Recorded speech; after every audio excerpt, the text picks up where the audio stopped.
और आगे बढ़ेंगे जहां उत्तराखंड विधानसभा के अध्यक्ष और कोटद्वार के लोकप्रिय विधायक रितु खंडूरी भूषण 67वें राष्ट्रमंडल संसदीय संघ सम्मेलन में भारतीय प्रतिनिधि मंडल के सदस्य के रूप में भाग लेकर ऑस्ट्रेलिया दौरे से आज स्वदेश लौट आई हैं। ये सम्मेलन सिडनी के अंतर्राष्ट्रीय कन्वेंशन सेंटर में आयोजित किया गया था, जहां उन्होंने विभिन्न देशों के सांसदों के साथ संसदीय लोकतंत्र और शासन के महत्वपूर्ण मुद्दों पर विचार विमर्श किया। 3 दिवसीय सम्मेलन के दौरान राष्ट्रमंडल संसदीय संघ के अध्यक्ष पद के चुनाव में भारतीय क्षेत्र द्वारा समर्थित उम्मीदवार डॉक्टर क्रिस्टोफर नए अध्यक्ष चुने गए हैं। इस ऐतिहासिक चुनाव में भारतीय क्षेत्र की भूमिका पर प्रसन्नता व्यक्त करते हुए विधानसभा अध्यक्ष रितु खंडूरी ने इसे भारतीय प्रतिनिधि मंडल के लिए एक महत्वपूर्ण उपलब्धि और गर्व का विषय बताया है। और चलिए जानते हैं किस तरीके से ये सम्मेलन रहा। खुद विधानसभा अध्यक्ष रितु खंडूरी जी हमारे साथ फोन लाइन पर जुड़ गई हैं। रितु जी, पहले तो बहुत स्वागत है आपका स्वदेश न्यूज पर। वाकई ये गर्व की बात है कि सम्मेलन में आप शामिल होने के लिए पहुंची और भारत का प्रतिनिधित्व किया। सबसे पहले जानना चाहेंगे कि किस तरीके से सम्मेलन रहा और इस बार सीपीए सम्मेलन में क्या बदलाव आपने देखे, क्योंकि कई देशों के सांसदों के साथ आप मिली, उनसे चर्चा की। बहुत बहुत धन्यवाद आपका स्वदेश न्यूज से। सबसे पहले आप लोगों को मैं आभार व्यक्त करती हूँ। आज आप जानते हैं वैसे उत्तराखंड का स्थापना दिवस भी है, तो आपके चैनल के माध्यम से मैं सभी उत्तराखंड के निवासियों को ढेर सारी शुभकामनाएं और बधाई देती हूँ और अपने शहीदों को और आंदोलनकारियों को नमन भी करती हूँ। आपने मुझे पूछा कि मैं जो कॉमनवेल्थ पार्लियामेंट्री एसोसिएशन जो हमारा राष्ट्रीय संसदीय संघ है उसमें मैं सिडनी पहुंची थी। ये बहुत पुराना हमारा संघ है, 1911 का है और इसमें ज्यादातर सदस्य देशों के बीच में जो संसदीय लोकतंत्रता की जो संवैधानिक, विधायी, आर्थिक, सामाजिक और सांस्कृतिक पहलू होते हैं उन पर ज्ञान का आदान प्रदान होता है। और साथ ही साथ हमारा जो संघ है इसका जो प्रमुख उद्देश्य है सदस्य देशों में लोकतांत्रिक प्रक्रियाओं को और सशक्त किस तरह से करें। 9 रीजन्स है इसमें और इस बार भी हम सिडनी में हम लोग सब मिले थे और मुझे बताते हुए आपको खुशी है कि 2 स्पीकर असम और स्पीकर उत्तराखंड यानी कि मैं, हम लोग एग्जीक्यूटिव कमेटी की बैठक के मेंबर्स भी हैं, तो बहुत बढ़िया वहां पर हमारा आदान प्रदान हुआ। अब हम आपको आपके माध्यम से बताना चाहूंगी हिंदुस्तान को भी कि हम अभी तक एक चैरिटेबल ऑर्गेनाइजेशन थे और बहुत ही मेहनत के बाद करीबन 30 साल से ये मेहनत चल रही है।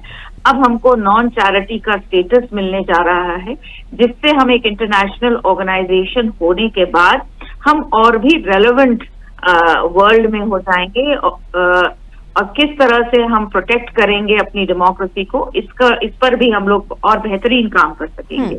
बिल्कुल जी बिल्कुल रितु जी, जिस तरीके से आप डेमोक्रेसी की बात कर रही थी, लोकतंत्र की बात करते हैं, तो जिस तरीके से हम भी कहते हैं भारत का लोकतंत्र काफी ज्यादा मजबूत है, लेकिन जब अन्य देशों से हम चर्चा करते हैं वैश्विक मंच पर, इस तरीके से भारत की भी चर्चा होती है, दूसरे देशों के लोकतंत्र की भी चर्चा होती है, तो कैसे आप क्या बदलाव की जरूरत महसूस करती हैं? और सम्मेलन में जब लोकतंत्र, संसदीय लोकतंत्र को लेकर चर्चा होती है, तो इस बार आपने क्या कुछ बातें रखी भारत को लेकर और कुछ बदलाव की भी जरूरत क्या आप महसूस करती हैं?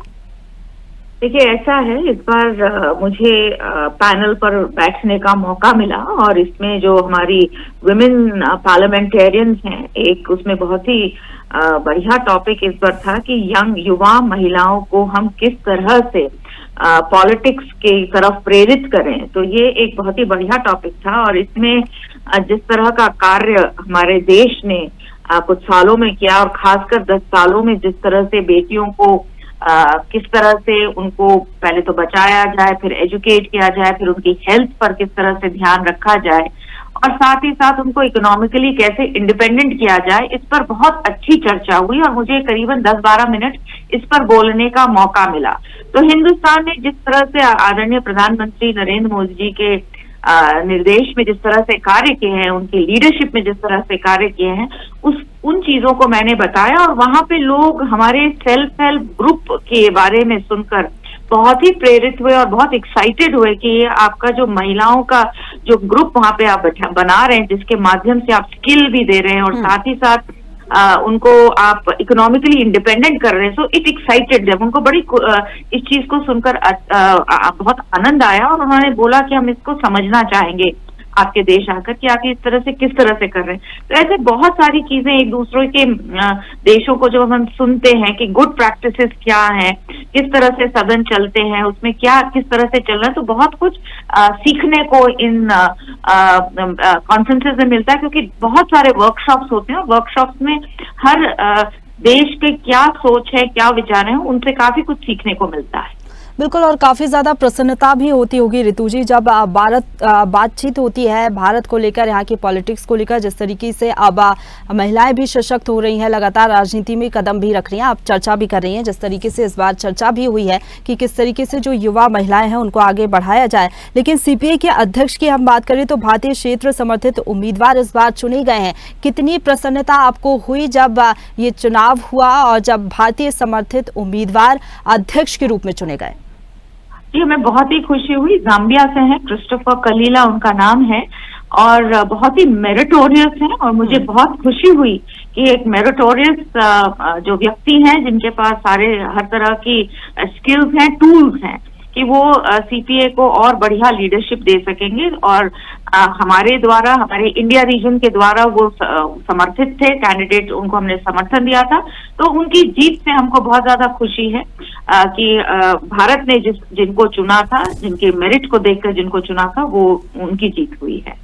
बिल्कुल, अभी जिस तरीके से आप स्वदेश लौटी हैं तो क्या आगे आपकी प्लानिंग है? क्या पीएम मोदी से भी चर्चा हो सकती है? अगर चर्चा होगी तो क्या कुछ आप बताएंगी सम्मेलन को लेकर, क्योंकि जिस तरीके से भारत का परचम हर जगह लहरा रहा है, सम्मेलन में भी भारत को लेकर चर्चा होती है, क्या कुछ बदलाव की जरूरत भी आप महसूस करती हैं? चाहे हम लोकतंत्र की बात कर लें या फिर तमाम चीजें जो भारत में है, क्या जब चर्चा होती है अलग अलग देशों से तो उनके बारे में भी हमें कुछ जानने को मिलता है, तो कुछ बेहतरी के लिए भारत में भी कुछ जरूरत है बदलाव की सदन के अंदर, या फिर अलग अलग मुद्दों की हम बात करें?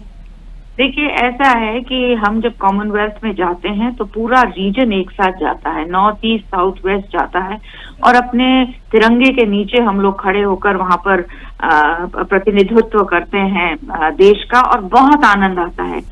जिस तरह का रिस्पांस इंडिया रीजन को बाकी जो 8 रीजन है उनसे मिलता है, वो देखने को बनता है। बहुत खुशी होती है कि हमारी लीडरशिप जो आदरणीय प्रधानमंत्री जी दे रहे हैं उसको अप्रिशिएट करते हैं। हमारे जो थॉट प्रोसेस है, जो हम आगे करना चाह रहे हैं, जिस तरह से अपनी इकोनॉमी को डेवलप करना चाह रहे हैं, अपनी सोसाइटी को डेवलप करना चाह रहे हैं, जिस तरह से हम अपनी महिलाओं को, बहनों को, युवाओं को सशक्त करना चाह रहे हैं, बहुत ज्यादा इंटरनेशनल जो हमारे अरीना है उस पर अप्रिशिएट होता है, और अप्रिशिएट इस बार भी खूब हुआ।